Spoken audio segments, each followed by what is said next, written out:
کربلا حسینیوں سے ایک مرتبہ پھر تقاضا کر رہی ہے۔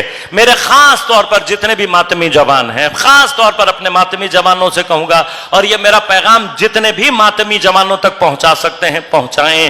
اس سال کا 40 حسینی لشکر کی قوت کے اظہار کا 40 ہے۔ اس سال کے 40 کی حیثیت کو پہچانیں۔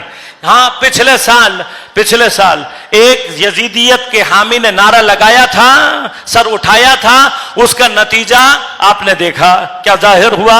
ہاں، بلوں میں رہنے والے بلوں کے راستے ہی بل پاس کروا رہے ہیں۔ ہاں، جو چیز پاکستان کے آئین کے خلاف ہے، یہ آئین کے خلاف ہے، یہ آئینی طریقہ نہیں ہے، یہ سیاسی طریقہ نہیں ہے۔ میں بہت تعجب کرتا ہوں، اب وہ سارا لبرل طبقہ جتنا بھی ہے سب کو سانپ سونگا ہوا ہے، ہاں، جو ہر وقت یہ کہتے پھرتے ہیں کہ بھئی دین کا سیاست سے کیا تعلق ہے۔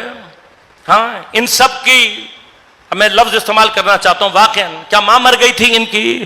جب پارلیمنٹ میں ایک دینی مسئلہ پیش کیا جا رہا تھا تب یہ کہاں تھے؟ کیوں انہوں نے سر اٹھا کر یہ نہیں کہا کہ یہ دینی مسئلہ ہے، اس کو سیاست سے دور رکھو؟ لیکن اس بل کو سمجھیں، خاص طور پر ہمارے برادران اہل سنت اس کو سمجھیں۔ یہ جو تکفیریت کو سپورٹ کرنے کے لیے اسرائیل کے ایجنٹوں نے یہ کام کروایا ہے، یہ اصل میں پاکستان دشمن ہیں۔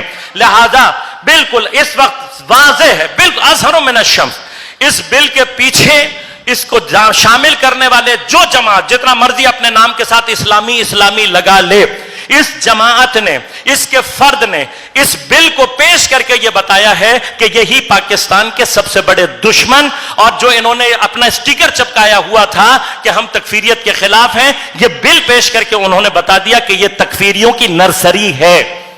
جب تک یہ نرسری بند نہیں ہوگی پاکستان سے تکفیریت ختم نہیں ہو سکتی۔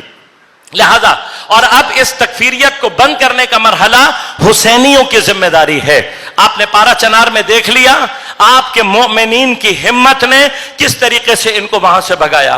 ابھی آپ بلتستان میں دیکھ رہے ہیں، یہ حسینی لشکر ہے، یہ قوت ہے۔ اب اسی قوت کا اظہار کرنا ہے ان کو ایک مرتبہ، اور یاد رکھیے گا یہ قوم وہ ہے جو مولا کائنات نے تلوار سے، تو بولک وہ قوم تھی جس کو تلوار سے بھگایا ہے، یہ ان کی اولادیں ہیں جو علی کے نعروں سے شکست کھا چکے ہیں۔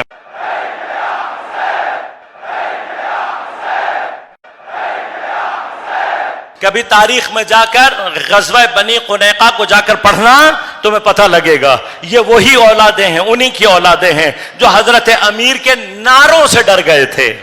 یہ تاریخ ہے، ایک جنگ حضرت نے پوری تلوار کے بغیر صرف نعروں سے جیتی ہے، تو یہ وہ لوگ ہیں جو نعروں سے ڈر جانے والے ہیں۔ لہٰذا اس 40 کو بالکل حسینیت کا، اب جتنے ماتمی ہیں، اب اس وقت اپنے ماتم کا اصل مقصد اپنے مولا امام زمان تک پہنچانا ہے۔ یہ ماتم کا اصل مقصد ہے، اپنے زمانے کی یزیدیت کے منہ پر تھپڑ لگانا۔ یہ ہاتھ جو ہمارے سینوں میں پڑتا ہے نا، یہ ہم سینوں پہ اتنی زور سے مارتے اس لیے ہیں تاکہ یزیدیت کو یہ پیغام ملے کہ جو ہمارے سینے پہ اتنی زور سے پڑ رہا ہے، تمہارے منہ پر پڑھا تو تم بات کرنے کے قابل نہیں رہو گے۔